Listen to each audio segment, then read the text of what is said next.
Muito boa tarde para todos. Good afternoon, everyone. Welcome to another session of the symposium, Filaments of the Atlantic Heritage. Just a quick word in English to those of you who are following us, whether it be on social media or the students or those following us through the university.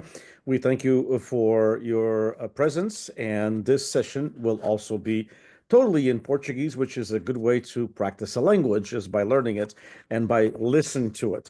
And hopefully you'll be able to pick up a lot of things. If you have any questions, please send them to me. Mais uma vez, boa tarde para todos, diretamente desde a Universidade do Estado da Califórnia, em Fresno. É com muito gosto que estamos na vossa companhia para mais uma sessão do Simpósio Filamentos de Herança Atlântica. O Filamentos de Herança Atlântica começou em 1990, já há muitos anos. Aliás, o nosso interlocutor, o nosso convidado era um bebé. Portanto, começou em 1990, precisamente quando, num projeto com o então Governo da Região Autónoma dos Açores, e também com a Fundação Luso-Americana para o Desenvolvimento. Fizemos-lo ao vivo em Tulare, no centro da Califórnia, sob os auspícios do Centro Português de Evangelização e Cultura durante 12 anos, e nos últimos 4 anos recomeçamos o simpósio virtualmente e desta forma e com esta plataforma conseguimos chegar a muita gente. Ainda as duas sessões desta manhã ultrapassaram mais de 1000 pessoas, o que é muito bom, incluindo acesso aos nossos alunos. Muito rapidamente, só para começar, como todos vós sabeis, já o disse, reunimos-nos na Conferência da Memória e da Visão, onde os ventos do Atlântico transportam as vozes das ilhas, resilientes, criativas, eternas. Filamentos da Atlântica, mais do que o simpósio, é um mosaico vivo do património, uma homenagem ao espírito duradouro do povo açoriano e à sua viagem diaspórica pelas Américas.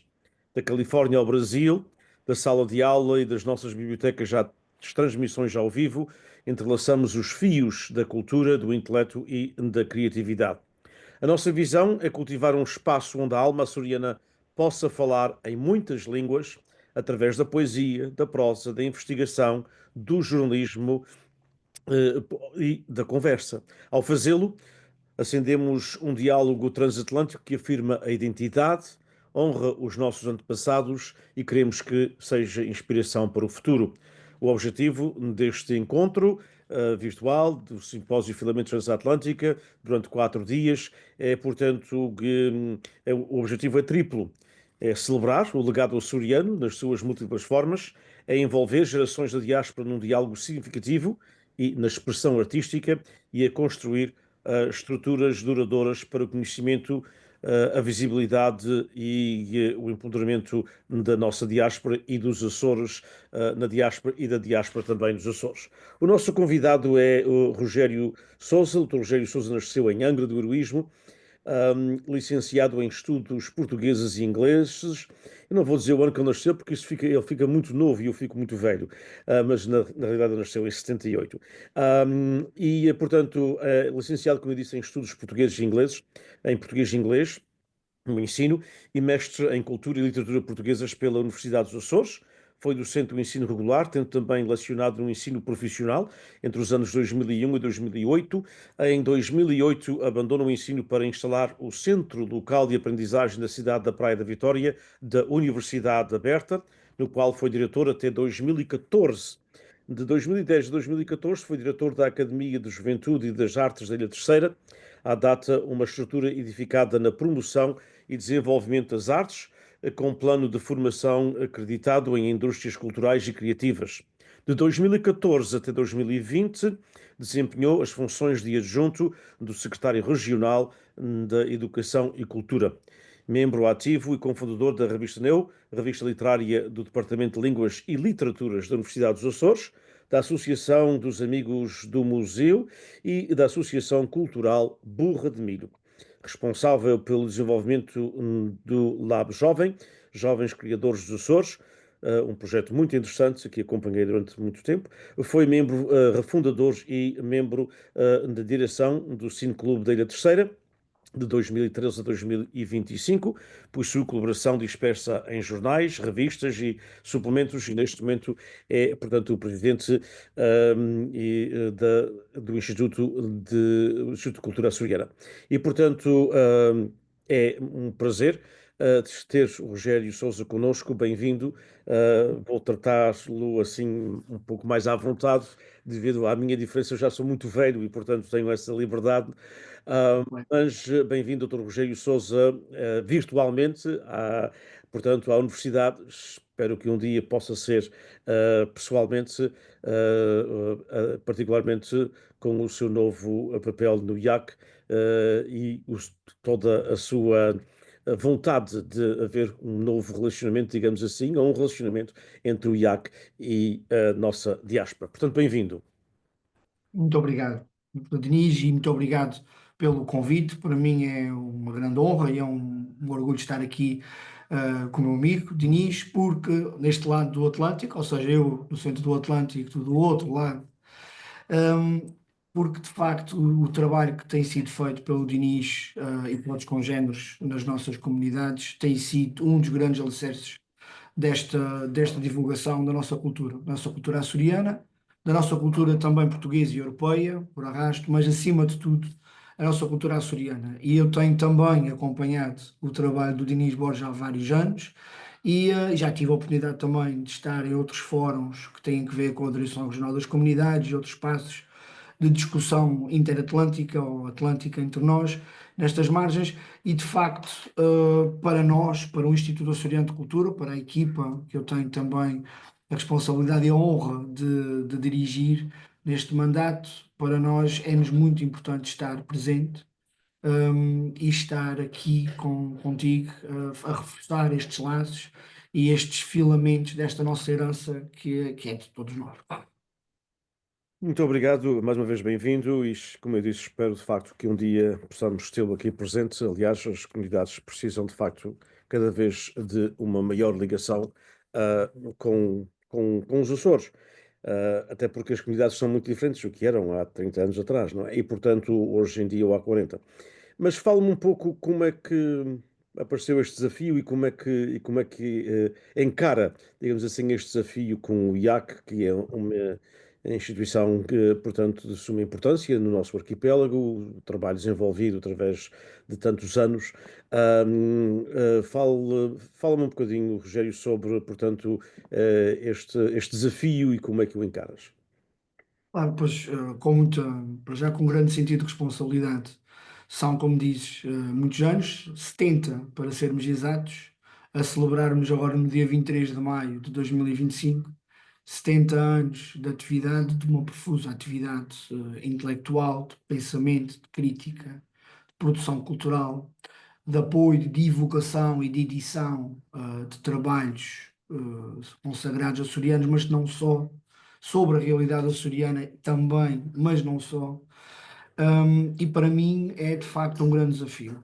Aliás, sou, como na nota biográfica dizia, sou membro fundador de algumas associações culturais, com muito orgulho. Recentemente, de 2013 em frente até este ano, o Cine Clube da Ilha Terceira foi ressuscitado, uma entidade também que para nós, fundada em 1977, para nós de uma suma importância na cultura da Ilha Terceira, mas da cultura dos Açores em geral. E aqui interessa-nos particularmente a promoção da arte, a promoção da cidadania e a promoção do desenvolvimento humano através da arte e da criatividade. E assim eu encaro com um grande sentido de responsabilidade que esta é de facto uma entidade que já tem muita história. Eu sou apenas, tão somente mais um, presidente nesta longa cadeia de trabalho que tem vindo a ser feito. Cada direção e cada conjunto de mandatos com uma orientação muito própria, com identidades muito próprias, mas sem nunca perder de vista a base editorial da Atlântida, a base editorial que é por excelência a revista de pensamento científico, criativo, cultural e artístico aqui que nós promovemos nos Açores e com renome para lá dos Açores, a promoção dos autores também, e este que nós demos o nome de Atlanticidade, que é esta aproximação entre o Atlântico, e também o Observatório, a criação do Observatório Regional das Atividades Culturais, no qual também esperamos ver espelhada a realidade dentro dos possíveis, das nossas comunidades, até porque para nós entendemos os Açores como um arquipélago de 10 ilhas, na qual uma é também ela um conjunto de outras comunidades dispersas para a diáspora açoriana no mundo. E por isso, para nós, mais de metade de nós saiu de nós. Ao longo dos nossos anos, com séculos de imigração, nós fomos como uma baleia sangrando, não é? Fomos sangrando ao longo de décadas, do que melhor tínhamos para fora de cá. E agora, penso eu, temos mais do que condições com estas novas tecnologias e este momento aqui, nesta nossa conversa, é um bom exemplo disso, para podermos tirar partido destas tecnologias, destas novas formas de comunicação e estreitarmos laços e considerarmos o que é que a arte e a cultura e o que é que os nossos açorianos e portugueses na diáspora estão a fazer e que nós tentamos acompanhar.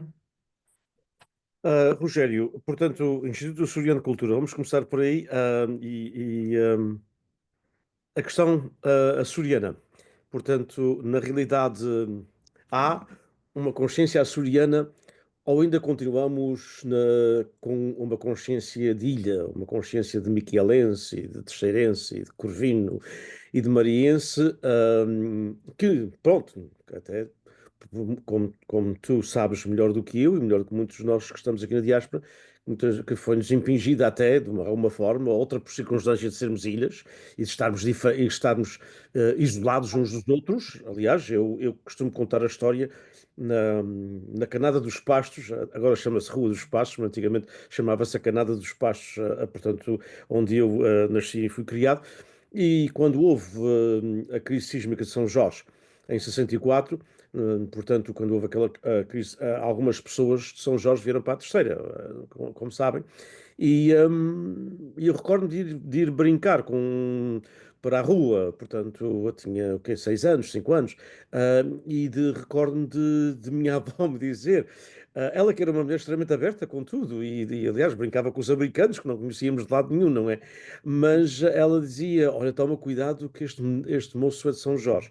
E, portanto, as pessoas, os açorianos não se conheciam uns aos outros durante muitas décadas, talvez até séculos. Um, mas começamos a ter, a partir da autonomia, obviamente, um conceito diferente. Como é que o Rogério vê, de facto, como é que tu vês esta questão de um Instituto Açoriano de Cultura, também como disseste, de fazer uma ponte, obviamente, com a diáspora, mas também de fazer uma ponte entre ilhas, não é? É um desafio, aliás, é um constante desafio. Acredito que esta identidade que nós temos, que até há uns tempos atrás podia não ter nome, nós agora carinhosamente a chamamos de açorianidade, ela está sempre em invenção e nós, particularmente, e focaste aí a terceira, o nosso carnaval de há 50 anos não é o mesmo carnaval dos dias de hoje e o mundo está em constante ebulição, por isso temos esta componente dinâmica. Eu pessoalmente, nascido pós 25 de Abril, já numa época de liberdade, de 78, e já após a criação da autonomia. A minha visão inicial coincidiu com os anos 80 e com esta afirmação identitária através da RTP Açores e esta ânsia de nos conhecermos todos como um único arquipélago e não 9 pedaços perdidos, em que dois mais distantes só se integraram um pouco mais tarde, via aquilo como uma coisa redutora. Isto é, eu nos anos 90, influenciado já por alguma americanização e globalização, europeização também, alguns pensamentos já dos anos 90, já mais globais, pensava que era pouco. Esta ideia das baleias, dos golfinhos e do Zeca Medeiros, nosso querido Zeca, que era um jovem na altura e que parecia-me a mim sempre muito velho, já com aquela barba e com aquele vozeirão. Parece igual, parece que o tempo nunca passou. Hoje em dia vejo como algo que é, na minha opinião, fantástico. Nós, em menos de um século, afirmámonos como açorianos, como uma identidade que alguns anos antes poderia ser até dividida em trilhas, há um carácter, como o Vitorino diria, e outros, mas que rapidamente se reinventou. Nós, num dia, gritámos baleia e gritámos saios negros, e 2 dias depois estávamos com o mesmo Zeca Medeiros e o Pedro Lucas no Experimentar Não Me Incomoda a remisturar todos os sons e todas as melodias tradicionais com instrumentos, com digitalizações, com videoclipes realizados no Faial, na altura com a Aurora Ribeiro e outros.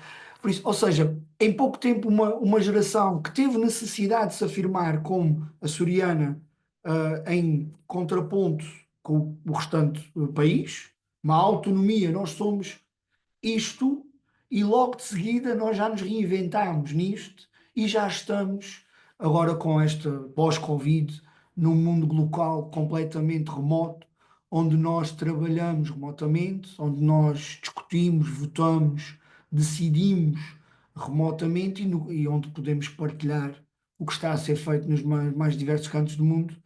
E por isso eu vejo que, por um lado, nós estamos mais abertos ao mundo e, naturalmente, perderemos, ao fim e ao cabo, ao longo de algum tempo, alguns traços que seriam os traços do nosso isolamento, mas, por outro lado, que estamos mais em contacto uns com os outros, conseguimos, de alguma forma, criar uma malha identitária mais fluida, por um lado, mas mais consistente porque não está, de alguma forma, adstrita à geografia e às dificuldades de comunicação. Se é que me faz sentido.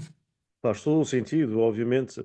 Ahm, e daí que, portanto, o Instituto Açoriano de Cultura, obviamente que as novas tecnologias abraçam e fazem com que qualquer pessoa, em qualquer freguesia, qualquer Canada possa participar através da nova tecnologia, mas também há coisas que têm que ser, obviamente, presenciais, têm outro sabor quando são presenciais.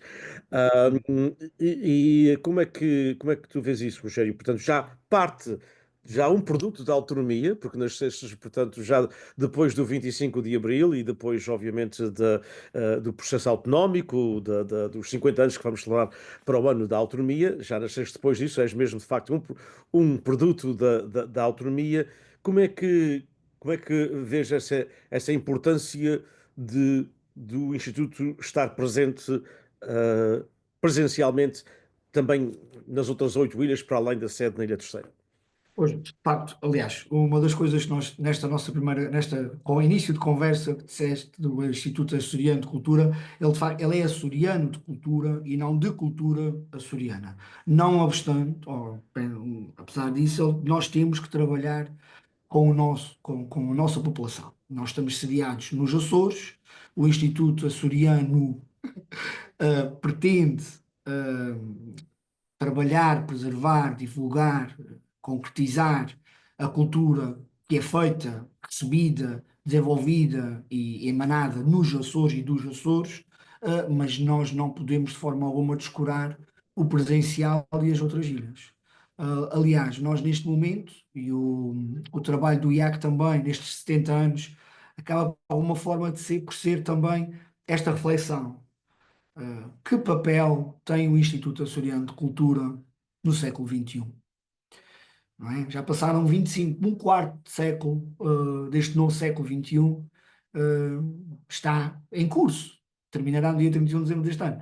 Por isso, que balanço fazemos nós na produção cinematográfica, na produção editorial, no balé, na performance, nas exposições de fotografia, na promoção das artes plásticas, no desenvolvimento de grupos profissionais, de condições de trabalho interilhas que promovam a mobilidade das artes, dos artistas, das obras de arte, né? O que é que nós temos ao fim destes 25 anos? E o que é que nós, como Instituto Nacional de Cultura, podemos fazer e o que é que nós podemos contribuir, neste cenário? No cenário de grande contenção financeira, temos todos consciência, eu não gosto muito da expressão das vacas gordas, não é? Mas temos todos consciência de que outros tempos já passaram e outros tempos virão com outras exigências, se calhar diferentes, se calhar mais digitais, mais. Bom, ainda estamos a ver como é que elas serão, a seu tempo veremos, mas de facto estamos em transições. E nós entendemos que o Observatório das Atividades Culturais, o Observatório Regional das Atividades Culturais, é, de alguma forma, o culminar, deste trabalho de pensamento aturado, de produção, de provocação também, que o Instituto Açoriano de Cultura tem tido desde a primeira semana de estudos até à coleção de ensaios recente, para provocar a discussão e o debate, acima de tudo, destas ideias. Fala-me um bocadinho sobre a questão do observatório. Portanto, é algo novo, é algo que promissor. O que é o papel de um observatório nas atividades culturais nos Açores? Bom, nós nós acreditamos que a arte, que a cultura, que o trabalho cultural, os agentes culturais e criativos, neste momento, laboram nos Açores, não são somente voluntários e beneméritos que, do seu tempo livre, dedicam tempo às instituições, como outrora foram as casas de povo, as sociedades filarmónicas e outras entidades.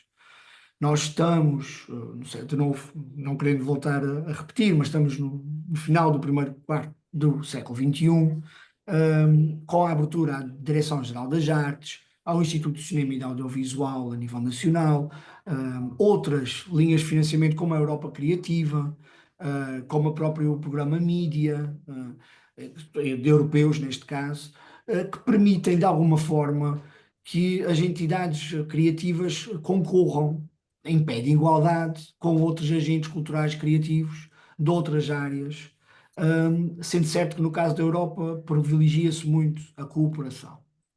Pronto, para nós, o Observatório Regional das Atividades Culturais seria uma entidade que, por um lado, uma entidade independente, estamos já nos primeiros passos para a sua constituição, uma entidade independente gerida pelo Instituto Açoriano de Cultura, com esperamos nós, o incondicional apoio da Universidade dos Açores.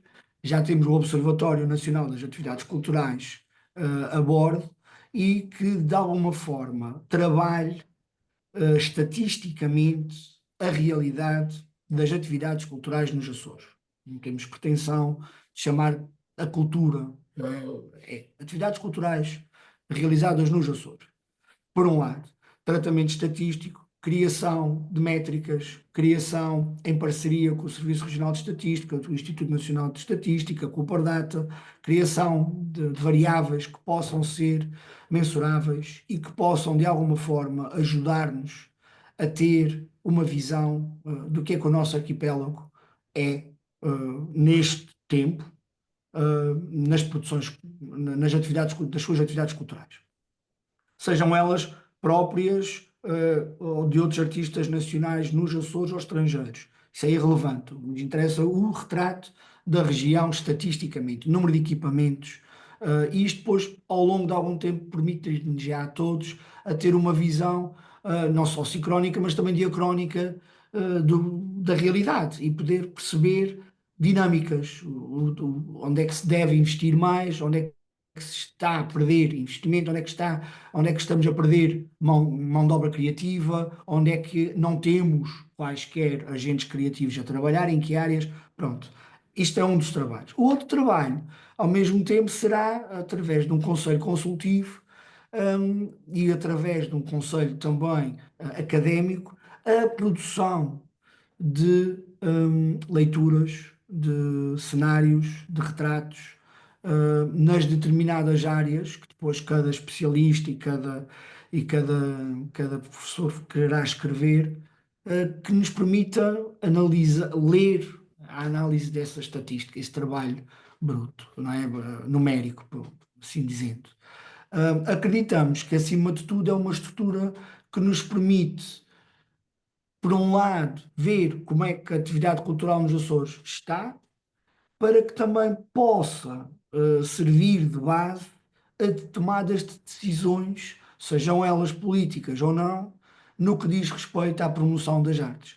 E isto porque a grande parte das nossas decisões, sejam elas autárquicas, sejam regionais, sejam até muitas vezes nacionais, são feitas, embora no caso nacional já exista o Observatório Nacional das Atividades Culturais, mesmo assim, são feitas muito pela percepção que se tem do pulsar e não propriamente de métricas que se possam confirmar.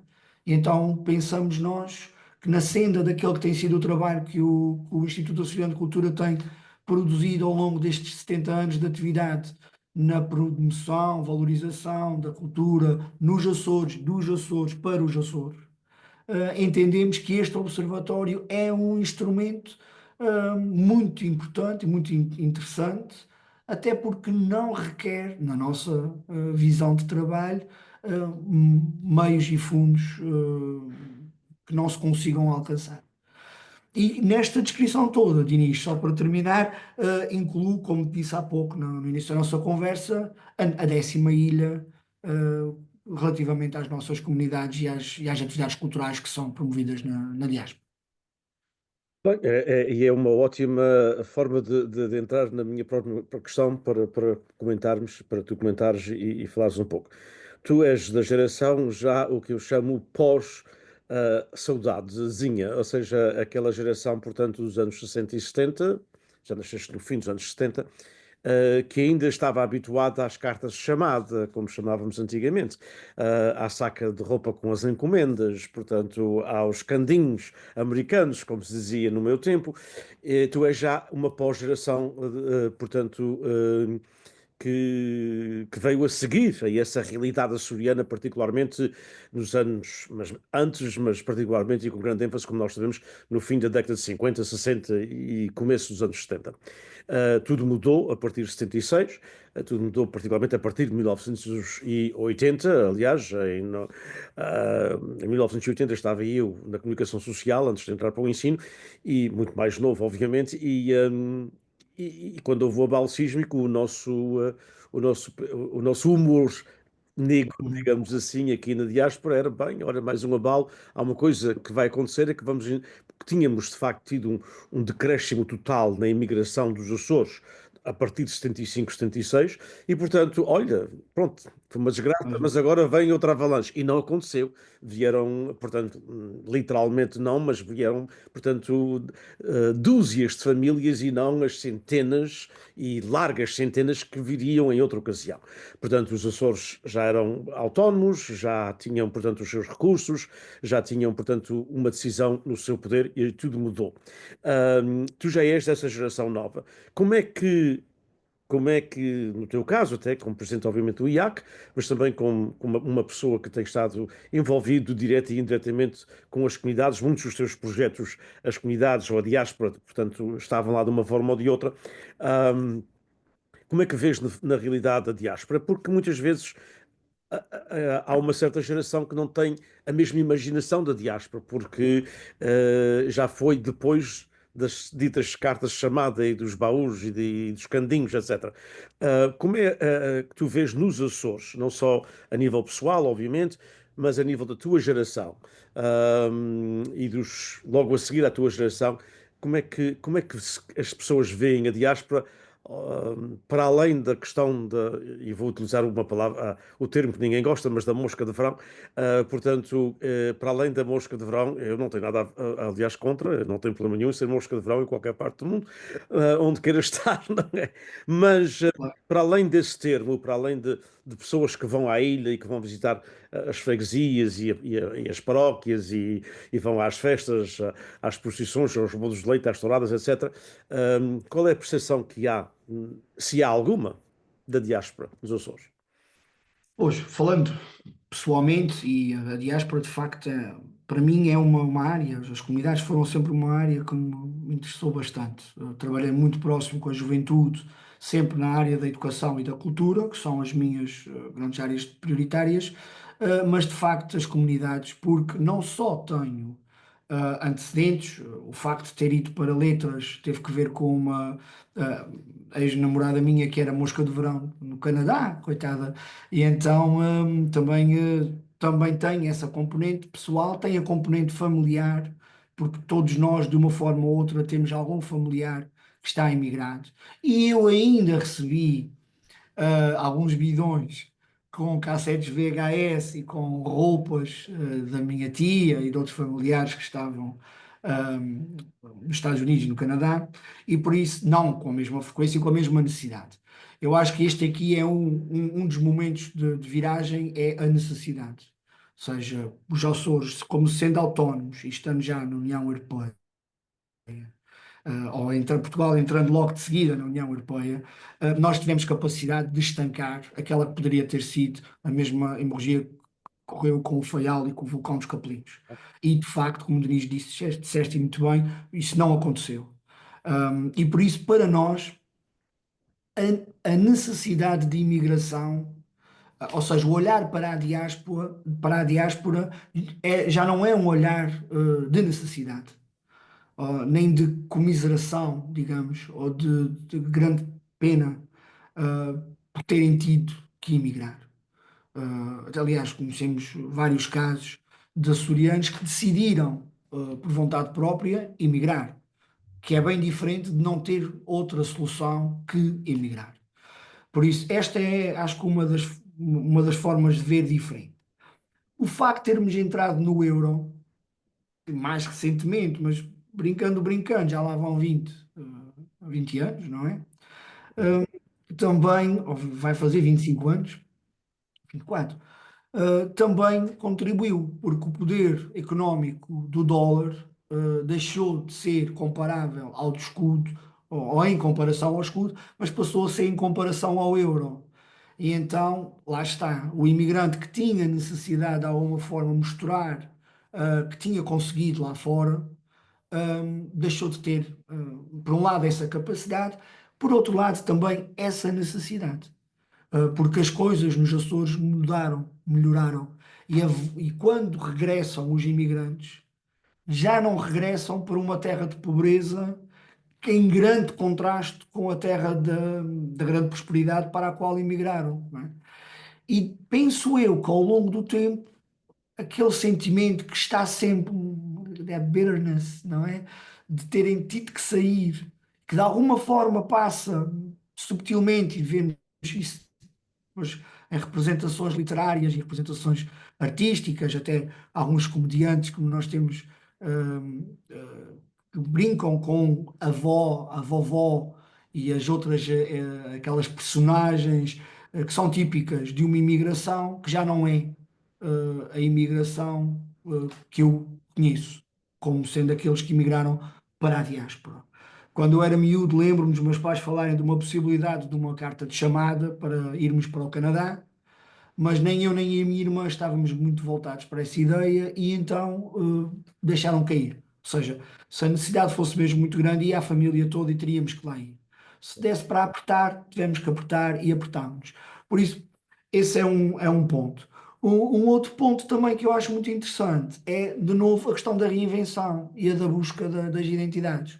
Ou seja, eu, não nos anos 90, que a minha geração é mais uma geração de grunge, Nirvana, Pearl Jam, aquela onda de Seattle, não é? Dos coitados todos agarrados à heroína, muitos deles mataram, morreram ou foram caindo aos poucos. Um, uma grande comunicação musical foi, por exemplo, o caso da Nelly Furtado. E aquela música do I'm Like a Bird, I Only Fly Away, I don't know where my soul is, I don't know where my home is, era sempre relacionado com São Miguel, era sempre relacionado com esse facto de que ela era uma mosca de verão e no verão tinha uma experiência fabulosa de vida que enchia a alma para depois ter que voltar para a terra da imigração, a terra de onde lá estavam de onde ela depois quer conhecer as raízes. E o que quer dizer com isto, com esta comparação é já há produção literária, já há produção musical, já há produção artística das primeiras gerações de imigrantes. E as primeiras ondas de imigração não o tiveram. A dificuldade foi a união, a dificuldade foi a criação da Casa dos Açores, a criação da Casa dos Amigos da Terceira, a casa que lhes fizesse de alguma forma uma âncora, pela dificuldade que é estar num país com as características, quer dos Estados Unidos, quer do Canadá, mas falando dos Estados Unidos, vários estados dos Estados Unidos, Costa Leste e para o outro lado depois da Califórnia, estas duas grandes vagas, hum, deixou, isto acabou depois por trazer produtos culturais com os quais nós já nos identificamos nesta onda de vou procurar as raízes dos meus avós. De onde é que vem a minha vovó quando eu era pequeno? Então é esta diáspora que nós conhecemos mais, não tanto aquele imigrante com alguma amargura ou algum amargo de boca por ter tido de emigrar e que regressa e tem necessidade de se afirmar, porque também o tempo passa, não é? E tem necessidade de mostrar que conseguiu, acima de tudo é isso que nós queremos, ter algum bem-estar e algum sucesso na nossa vida, e somos todos humanos. E passamos desse para aquele que vem ver onde é que o avô nasceu e vem conhecer a experiência da comida que comia nos Estados Unidos e queria ver o que é verdadeiramente, de onde é que isto vem. E pronto, penso que o facto de ser pós 25 de Abril traz-nos esta melhoria significativa das condições de vida nos Açores, que faz com que hoje em dia as pessoas não tenham de forma alguma essa necessidade. Exato, aliás, nós temos aqui na universidade uma professora de escrita criativa que é de origem açoriana. Os avós são de São Miguel e ela conta esta história deliciosa num dos seus textos em que vai pela primeira vez aos Açores com quase 16 anos, com os avós. Os pais não puderam ir, foi ela com os avós. Os avós iam por mês e meio, ela apenas por 2 semanas. E, Uhum. e quando chegou a São Miguel, depois de ter sido criada numa comunidade açoriana na ruralidade da Califórnia, conheciam os primos e os amigos dos primos, que todos falavam inglês, porque ela falava português, mas não muito bem, e compreendia apenas. E no meio de tudo isto, ela quiseram no dia a seguir levar para uma festa. E ela disse, portanto, pensou, bem, lá vou eu, porque criada na ruralidade da Califórnia, com os bolos de leite e as festas e tal, lá vou eu a um bolo de leite, ou lá vou eu, portanto, a uma festa, uma procissão, ou lá vou eu isto aqui. E ela disse, para meu espanto, portanto, isto já lá vão 20 e não sei quantos anos, que isso aconteceu. Portanto, para meu espanto, fui a um concerto de música rock com um grupo americano. E, portanto, há também esta necessidade das pessoas conhecerem os Açores reais de hoje e conhecerem de facto a realidade que os Açores são muito mais internacionais do que muitas vezes os pais ou os avós com muitas boas intenções, mas lhes transmitiram, não é? Sem dúvida nenhuma, e aliás, isto é um ponto de contacto e de convergência nas comunicações do primeiro encontro que nós tivemos juntos, também no pensar a diáspora, precisamente isso. Ou seja, do discurso conservador, português, tradicional, estático, cristalizado, que era necessário na lógica da manutenção de uma cultura, que estava desfasada, estava fora da sua terra e que tinha que ser mantida quase, protegida, para que não houvesse contaminações e que se pudesse manter o mais pura e intacta possível. De novo, nos Açores, o mundo continuava, a evolução continuava. E por isso, esta postura passa agora por uma de divulgar os Açores que eles que são estes, reinventados, às vezes que forem, nesta sua contemporaneidade, como todos nós no mundo o estamos a fazer, das mais remotas aldeias aborígenes, em contacto com esta globalização e com o contacto com o resto, o outro, do outro lado do mundo,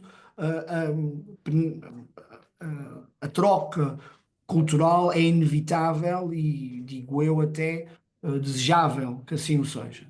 E então o que queria dizer é que pô, o inglês terá que ser a língua, e nós podíamos ter feito esta conversa com um pouco mais devagar e com um pouco mais, com menos nuances de sintaxe, mas terá que ser em inglês.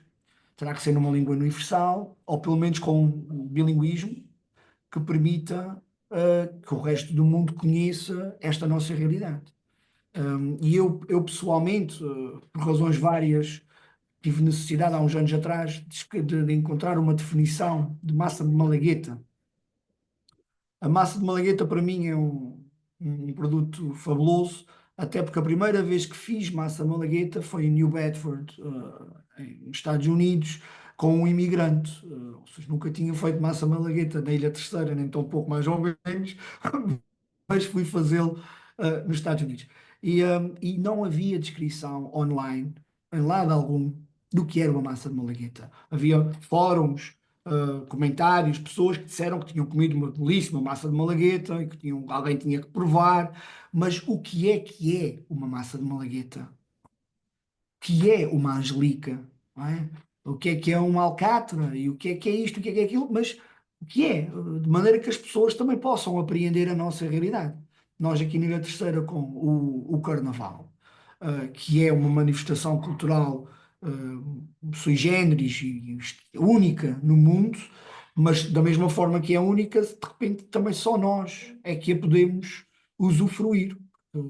Se houver, se a comunicação for sempre informal, um bocado repentista e só em português, pronto, quem nos visita não terá essa oportunidade de experienciar. E eu acho que é este o próximo desafio, até porque, pelo que conheço também de algumas comunidades, nos Estados Unidos e no Canadá e no Brasil, por exemplo, se não houver capacidade de reinvenção, o assunto esgota-se em si, não é? A Casa dos Açores, é só sobre os Açores e esgota-se numa ideia de Açores e depois perde a continuidade.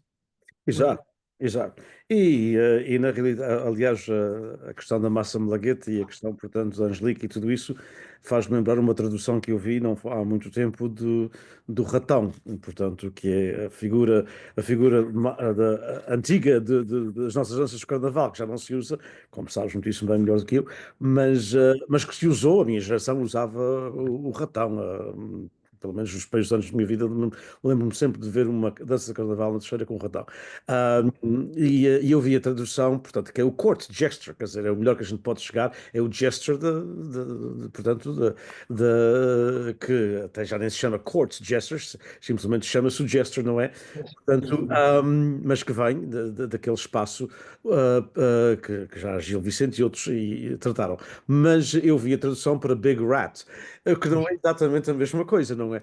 Portanto, De acho que tudo, de temos de tudo. ter algumas. E a questão da massa molhenta também. Algum cuidado nisso. Eu. E obviamente que é um dos nossos trabalhos, como sabes muitíssimo bem, com a Bruma Publications, é na realidade traduzir literatura contemporânea, nada contra os clássicos açorianos, pelo contrário, mas a vasta maioria já está traduzida, mas contemporâneo que se anda a fazer nos Açores, o que se anda a fazer, portanto, que muitas vezes não é muito diferente, até em alguns casos é um bocadinho superior ao que se faz em muitas outras partes do mundo. Portanto, acho que não devemos ter medo do inglês nem lá nem cá. Eu acho que aí até tem-se menos medo do inglês do que aqui temos, não é? As pessoas com quem eu converso nos Açores sobre um dos nossos dilemas aqui na diáspora, particularmente na Califórnia, mas talvez também um pouco na costa leste do Canadá, são as questões das danças do Carnaval, que temos tido uma tradição riquíssima e que estamos, portanto, com dificuldades, porque os jovens já não falam português, aqueles que falam fazem um grande esforço para falarem e depois, quer dizer, estão mais preocupados em dizerem a palavra certa do que em serem um ator Propriamente aquilo dele. aberto ao momento. E eu, nos meus diálogos com. E se isto passasse para inglês? Portanto, por incrível que pareça, eu recebo maior abertura de quem está nos Açores, na terceira, e da tua geração e até mais velhos, que me dizem: "Meu, não me ofendia nada ver uma dança em inglês, pelo contrário, até achava que era uma forma de seguir." Portanto, eu penso que nós temos que olhar um bocadinho diferente do que olhávamos há 30 anos atrás, como olhamos tudo, não é, no mundo. Sem dúvida. Eu tive uma experiência uma vez com o diretor de marketing de uma cadeia nacional. Estávamos no Faial e ele falava-me do tempo. E eu disse: Pois, mas as pessoas queixam-se do tempo. Ele disse: Vocês não sabem vender o vosso tempo. Se eu trabalhasse a comunicação dos Açores, eu diria que o tempo é mágico e só pessoas mágicas podem ir a espaços mágicos. E diria que de repente terás que sair guarda-chuva quando sai, quando está sol. E isto é que é mágico, porque nunca sabes o que é que vem a seguir ao virar da esquina. Hã? E isto é que devia ser a venda, e não, isto não são as Maldivas, óbvio, já toda a gente sabe. Agora, como é que nós tornamos isto apelativo? E eu, com esta parte da comunicação, entronco aqui no que tu falavas do inglês e das danças de carnaval. E a relação ao ratão. Por um lado, é uma grande alegria já não existir o ratão. O ratão existia como aquele gesto, como tu disseste, e muito bem, ou aquele cor, vá, reminiscente, que servia apenas para dizer aquilo que não é possível dizê-lo, porque vivemos numa época de ditadura. Ora, tão simples quanto isto. Por isso, é bom que ele tenha desaparecido, embora fosse, de facto, e há exemplos de ratões fabulosos na nossa coletividade. Agora, deixou de ter esse uso. Da mesma forma, eu não consigo conceber um bailinho de carnaval forçado em português dessa forma como tu tão bem descreveste, porque a essência perde-se. E o que se pretende é a continuidade da tradição. A tradição não começou como ela é hoje. E há 50 anos atrás, ou 70 anos atrás, as mulheres não faziam carnaval. Nós, neste momento, temos bailinhos só de mulheres. Por isso, fizemos uma evolução. Havia instrumentos que não eram utilizados e era um sacrilégio que se pensasse em usá-los em cima do palco. Não havia cenografia, quase nenhuma. Pequenos apontamentos, também eles criativos, concedo, mas nada do aparato que nós vemos nos dias de hoje nos salões aqui à volta da Ilha Terceira. Isto quer dizer o quê? Nada mais do que as coisas evoluem. Então, porquê é que nas comunidades não poderão as danças e os bailinhos evoluir na naturalidade que é a língua na qual eles estão a ser escritos, sobre a qual devem considerar e pensar? Porque o bailinho só faz sentido quando é uma crítica social e quando é um expor da vontade do povo que não pode, de outra maneira, fazer valer a sua visão perante os poderosos, sejam eles agora quem forem nos dias de hoje, não é? E de alguma forma levar ali a voz, Vox Populis, em cima de um palco. Nem antigamente, nem nos palcos eram na rua, nos terreiros. Não nos esqueçamos que os bailinhos não iam ao Teatro Negrense, nem Claro. iam ao Auditório do Ramo Grande. Eram mal recebidos na cidade, na elite da cidade. Isto tudo mudou. Então, por que não mudar? Agora, também te concedo, Dinis, é mais natural que haja resistência do vosso lado do que do nosso, porque nestes últimos 50 anos o que o Carnaval fez foi evoluir a passos largos. Exato, exato. Sem dúvida. Nós estamos perto de terminar a nossa conversa, mas será a primeira de muitas e, como eu disse, espero que também uma aqui pessoalmente e ao vivo aqui na Califórnia. Há muito trabalho a fazer e ainda bem que, portanto, estás no IAC e com toda essa abertura. Aliás, eu estava a ver quando li o teu impressionante currículo da parte do Cine Clube da Ilha Terceira, uma das coisas que eu ainda sonho na universidade e talvez com o apoio do IAC, apoio de fazer puxar alguns cordelinhos, possamos fazer que é um ciclo de cinema dos Açores na universidade. Acho que já há coisas com boa qualidade, muito boa qualidade, aliás, nos Açores, e por que Sim. não fazermos um ciclo de cinema açoriano, levar, porque através do cinema, mesmo sem legendas, percebe-se muitas coisas, com legendas, claro, é diferente também, mas é algo que muitas vezes não se fala. Um dos nossos dilemas na diáspora, e tu conheces a diáspora, sabes isso muitíssimo bem, e conheces pessoas que vão aí, tens família, como disseste, e amigos, é que muitas coisas estão paradas. A tal questão de não se evoluir no carnaval, é porque há uma questão que está parada, e portanto não se fala de cinema açoriano, não se fala de música além do folclore e do fado, não é? Não se fala, portanto, raramente temos ocasião para ouvir o João Félix aqui fora, ou o Cristóvão, Ou a Sara Cruz, ou o meu Bairros. toda essa gente, quer dizer, é uma Portanto, pena, mas não vêm à diáspora, infelizmente não vêm. E as nossas festas ainda não estão vocacionadas, talvez um dia estejam, mas precisam de um empurrão para chegarmos lá. Então eu penso que temos que equilibrar as instituições do ensino, as escolas onde se ensina português, os high schools, não é?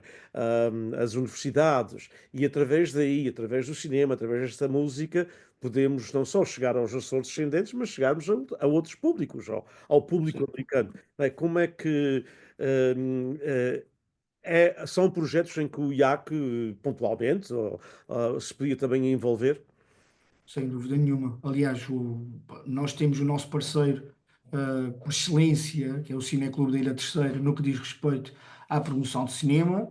A Associação Cultural Burra de Milho, da qual fui também presidente durante bastante tempo, teve o Miguel Costa, que faz neste momento parte, comigo, da direção do Instituto Associação de Cultura, um projeto chamado Amostra Miss, ou seja, Amostra, apóstrofe, Miss, como se fosse uma expressão mais popular. Mostra-me isso. O que é isso? Isso é aquilo que está a ser feito nos Açores a nível de cinema. Começámos muito rapidamente com o Lab Jovem à caça de talentos. Foi um projeto lá da Direção Regional da Juventude, muito bem orientado nesse sentido para tentar descobrir e encontramos muita gente a produzir muita coisa boa de cinema. Neste momento, os Açores têm uma produção cinematográfica bastante considerável, com nomes nacionalmente e já internacionalmente com alguma expressão pequena, mas a expressão é a expressão, é a expressão que interessa e é o trabalho que apresenta. E uma das dificuldades que nós tivemos com a Mostra Miss foi precisamente com as comunidades.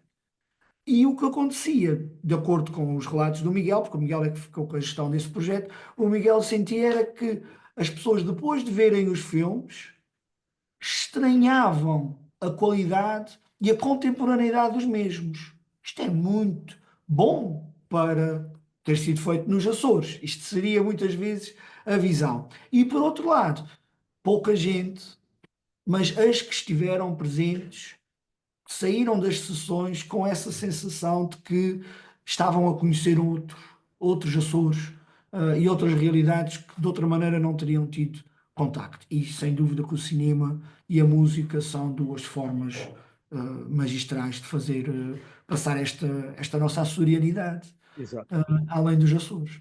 E eu penso que tem que ser feito pelos estabelecimentos do ensino, com devido respeito para o Sem nosso dúvida. objetivo, pelo qual eu tenho um grande respeito e admiração pelo trabalho de muitos homens e muitas mulheres, mas até passar para a nova geração, isto agora está num período de transição em muitas das nossas comunidades, eu penso que temos que apostar nas Nas universidades que instituições de têm cursos de ensino. língua e cultura portuguesas, nas escolas secundárias, e aí podermos fazer um trabalho muito mais atrativo para as novas gerações, não é? Que vão perceber. Há por último, queria falar um bocadinho sobre a produção literária nos Açores. Para mim é espantoso. Aliás, quando eu digo aos meus jovens no meu curso de. Eu tenho um curso que dou em inglês, como acho que falámos em São Miguel sobre isso, que é História e Literatura Açoriana. E a introdução, obviamente, e o curso é dado em inglês, e por isso que tem aulas cheias. Mas ficam espantados, uma boa palavra açoriana, nossa, ficam de facto completamente espantadíssimos quando eu lhes falo que nós, por exemplo, temos ainda quatro diários, não é? Portanto, nos Açores, jornais diários. Sim, Quando sim, sim. temos literalmente dúzia e meia de semanários ou mensários, não é? Portanto, temos, aliás, eu estive em Ponta Delgada nesse preciso momento quando estive contigo, e no mesmo dia houve duas apresentações de livros, uma hora, portanto, uma da outra. Portanto, e o mesmo acontece em outras partes. Esta produção literária, que sempre tivemos, obviamente, temos os nossos grandes nomes de referência, mas parece que acelerou imenso nos Açores, particularmente nos últimos 25, 30 anos. Hum, Na tua perspectiva, como é que vês a produção literária e esta tradição de se apresentar livros, de se apresentar até de uma forma diferente, até um bocado o que eu chamo mais americano, que eu gosto muito, que é o autor a falar do livro, não é? Em vez de haver aquela apresentação muito formal, também está-se a desmistificar isso um pouco nos Açores, aquela apresentação em que se convida uma pessoa que vai ler 5 ou 6 páginas, não é? E agora é um bocadinho mais aquele estilo que já é, como tu conheces muitíssimo bem, próprio dos Estados Unidos e do Canadá. As apresentações aqui de livros são feitas pelos próprios autores, a falarem Sim, de sim. si, a falarem do livro, a falarem das preocupações, dos dilemas. Portanto, fala-me um bocadinho, que eu sei que estás ligado a todo o movimento artístico e criativo nos Açores. Como é que tu vês pessoalmente, e o IAC também, obviamente, com todas as suas publicações, a produção literária no arquipélago? Bom, eu acho que disseste muito bem, Dinis. Ela está pulsando, ela está em franco crescimento, em várias vertentes. Eu vejo com muitos bons olhos, em primeiro lugar. Eu acredito que o mercado existe e é preciso é que existam produtos para formar esse mercado e não podem ser únicos. Eu penso que nós passámos durante muito tempo por aquela fase que penso que passa sempre, sejamos nós criadores ou sejamos nós uma pequena comunidade de pessoas, que é vamos escrever um livro sobre Antero de Quental e alguém vai dizer que ele não está completo, o livro do Antero de Quental. Falta sempre mais qualquer coisa sobre o Antero de Quental. E de facto, ainda bem que assim é. Senão não se escreviam os livros que se escrevem sobre o Fernando Pessoa, por exemplo, e outros. Ou seja, é bom que a escrita produza escrita e que nós consideremos sobre aquilo que já foi considerado e que nos autorreferenciemos na construção de pensamento. E isso, acredito eu, que os Açores eram mais contidos, ou temos uma tradição de uma maior contenção. Quando alguém ia escrever um livro sobre Teotónio de Ornelas, tentava ser o mais clássico e completo, e não é preciso. Podemos falar só sobre a casa do Teotónio de Ornelas, ou só o caso da vida do Teotónio de Ornelas com a sua mulher, por exemplo. Podemos desagregar a realidade histórica que nós temos e dedicarmos-nos, como o Pedro Maia ainda há pouco tempo com a escrava açoriana, não é? Dedicarmos a filamentos, olha, fazendo aqui uma alusão, a filamentos deste fabric, deste tecido, não é? Que é a nossa realidade de tempo espacial como açorianos. E por isso, o que eu vejo neste momento é uma explosão de escrita. Por um lado, não toda ela criativa, muito dela histórico, de divulgação, e o próprio IAC com a publicação dos guias da biodiversidade, da diversidade da fauna e flora. A intenção é dar a conhecer cientificamente esse aspecto a quem nos visita e as editoras, como a Letras Lavadas, a Companhia das Ilhas, o próprio IAC, mas o IAC ainda menos voltado para este bilinguismo, mas todas elas, de uma forma ou outra, estão a escrever a Letras Lavadas com uma produção muito intensa, um, sobre aspectos da nossa realidade, dessa tal açorianidade de 10 ilhas, não é? E que interessam a quem nos visita, a quem nos quer conhecer e, acima de tudo, a nós que devemos conhecer a nós próprios. Que é, tenhamos noção que daqui a 2 anos vamos celebrar os nossos 600 anos, aqui no arquipélago, não é coisa pouca. Há países que não se podem advogar destas idades, por isso eu acho que nós estamos a atravessar uma fase, não diria dourada, salvo seja, mas a nível de qualidade e quantidade de publicações sobre e dos Açores, para os Açores e para quem visita os Açores, estamos numa fase muito, muito positiva.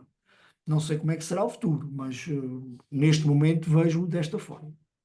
E como é que eu tenho visto uma coisa que gosto, que é muitas vezes até pegarmos nos clássicos, não é?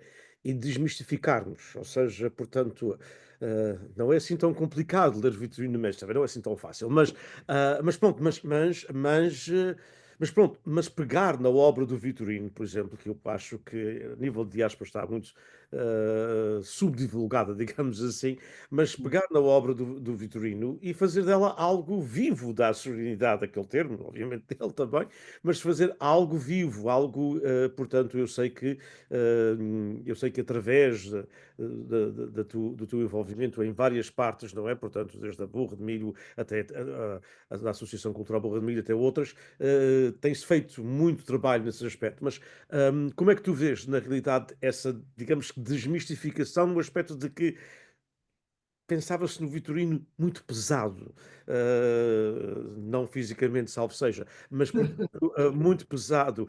Na Natália Correia também, ou muito pesada, ou então ela dizia coisas que ninguém ainda hoje gosta de ouvir e, portanto, vamos deixar a Natália bem quietinha onde está.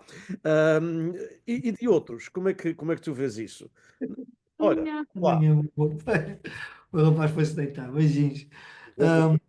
Vejo, pois eu acho que vejo dessa forma como temos vindo a falar na parte literária, que é chegar a mais gente e não termos que o tornar pesado. O Vitorino Mésio é pesado porque é grande. É grande, é vasta a obra. A obra esta que ainda não foi completamente fixada, o professor Luís Fagundes Duarte está ainda na coordenação da coleção do Vitorino Mésio, mas não obstante ele é um escritor pesado. Essa de Queiroz também o é, e assim também o é Fernando Pessoa, e fazem parte do currículo nacional e nós damos-los como pérolas da nossa literatura. José Saramago, a minha tese de mestrado é sobre o narrador de José Saramago, que é um escritor que eu adoro, não é? Gosto muito, mas não é fácil para a maior parte dos alunos, especialmente para pessoas que têm poucos hábitos de leitura. Uh, por um lado, não cair no ridículo de pormos o Camões a dançar breakdance para ser cool junto dos breakdancers, mas também não o tornar impenetrável de forma a que só a erudição e a academia o possa, de alguma forma, conhecer. Não é? Muito bem, nós vamos então terminar. É hora de ir para a cama, não é nos É Açores. verdade, os dois rapazes já foram para cá, são 10 horas neste momento. Ah, Eles é, entram às 8 da manhã, por isso convém que eles estejam fresquinhos, rise and shine, bem dispostinhos de manhã. rise and shine. Rogério, muito obrigado pelo seu tempo, muito obrigado por esta conversa. Obrigado, eu, Diniz, pelo convite. Um pouco menos de uma hora, mas ao fim e ao cabo ultrapassamos uma hora, mas foi muito bom. Muito obrigado.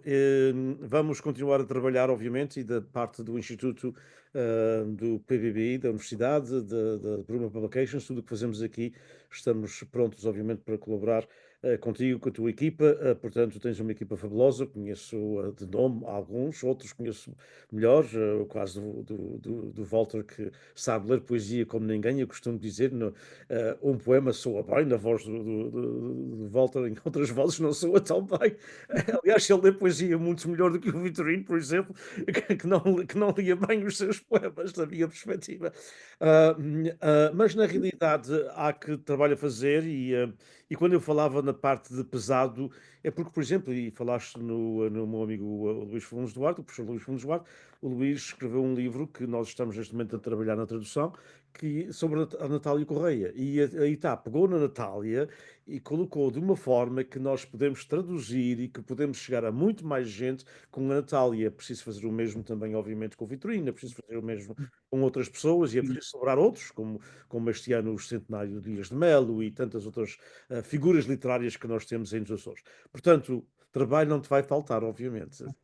Não, não nos vai faltar. Espero que tenhamos muitas oportunidades para trabalhar junto e, Vamos, eh, e acho que tens um e-mail do Instituto Açoriano de Cultura ao qual responder e espero que esta nossa conversa tenha sido o início de uma longa e uma profícua relação de trabalho em prol desta nossa identidade açoriana que nos identifica e que nos une e que nos faz estar a esta hora a nós a falarmos com este mar entre nós e esta terra, como se estivéssemos lado a lado, impossibilitados apenas de, de nos tocarmos. De resto, estamos juntos. pois, exatamente. Muito obrigado mais uma vez, Rogério. Boa sorte Obrigado eu, pelo e, convite. e continuamos a falar. Um abraço, muito obrigado. Boa noite.